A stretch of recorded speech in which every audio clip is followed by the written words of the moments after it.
मित्रों नमस्कार। आपका गीता सत्संग चैनल पर स्वागत है। आज का विषय है सुदामा चरित्र। तो आइए हम लोग सुदामा चरित्र सुनते हैं। परीक्षित जी ने कहा, भगवान, मैं भगवान की अन्य कथाओं को सुनना चाहता हूँ, क्योंकि वही वाणी सच्ची है। जो वासुदेव की कथा गाए वही कान वास्तव में सच्चे अर्थ में कान हैं। जो उनकी कथा सुने वही हाथ सार्थक हैं जो उनकी सेवा में लगे हों, और वही सर वास्तविक सर है जो वासुदेव के समक्ष झुके। अंग वही सार्थक है जो भगवान के चरणोदक को लेते हैं। सुखदेव जी ने कहा, प्रसन्न होकर कहा कि सुनो, एक ब्राह्मण थे सुदामा जो भगवान के कृष्ण के साथ गुरुकुल में पढ़ते थे। अब स्थिति क्या है? पढ़ाई पूरी हो चुकी है, कृष्ण द्वारकाधीश हो चुके हैं, और सुदामा जी अपने गांव में, अपने घर में, जो घर क्या कहें उसे कुटी का रूप ले लीजिए, उसमें रह रहे हैं। स्थिति यह है कि बाहर घोर बारिश हो रही है। कुटिया में सुदामा और उनकी पत्नी सुशीला फटे पुराने वस्त्रों में बैठी हैं।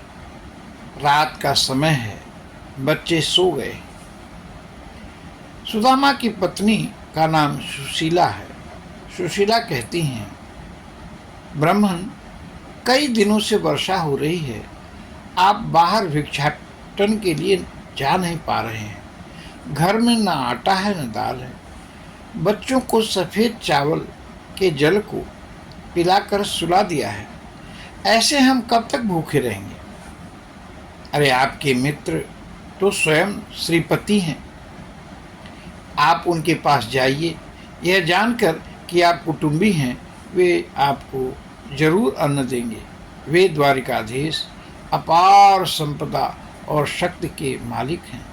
आप उनके शरण में जाइए, और जाइए, क्योंकि अब बच्चों की भूख देखी नहीं जाती। मित्रों, चैनल को सब्सक्राइब कर दें और बेल आइकन को प्रेस कर दें।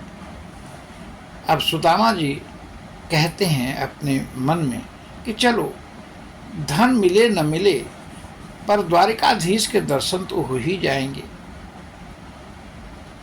अब बोलते हैं, कल्याणी, कुछ भेंट लायक वस्तु भी तो नहीं? अरे, मिलूंगा तो धर्म कहता है कि मिलने के साथ भेंट भी देनी चाहिए। सुशीला कहती हैं, स्वामी, आप जाएंगे? रुकिए, मैं पड़ोस से कुछ मांग लाती हूँ। और सुशीला पड़ोस के घर में जाती हैं। सुशीला अपने मित्र सखी कामिनी से कहती हैं, कामिनी बहन, घर में कुछ है क्या? मेरे पति बाहर जा रहे हैं, उनको कुछ भेंट के लिए देना है। कामिनी कुछ सोचते हुए कहती है, कुछ खास तो नहीं है सुशीला मेरे पास। हाँ, सवा के कुछ चावल होंगे, चाहो तो ले जाओ। सुशीला ने कहा, कोई बात नहीं बहन, दे दो। कामिनी चावल देती है। सुशीला चावल लेकर घर लौटती हैं और पति से कहती हैं, आर्य, भेंट के लिए ये चावल ले जाइए। सुना है वे कमलापति हैं, जल से, पत्ते से वे प्रसन्न हो जाते हैं, बस उनको तो श्रद्धा चाहिए। सुदामा चावल की पोटली लिए हुए द्वारिका नंगे पांव चल पड़ते हैं। अगले अंक को हम अगले दिन सुनेंगे। यहीं पर हम आपसे इजाज़त लेते हैं। नमस्कार।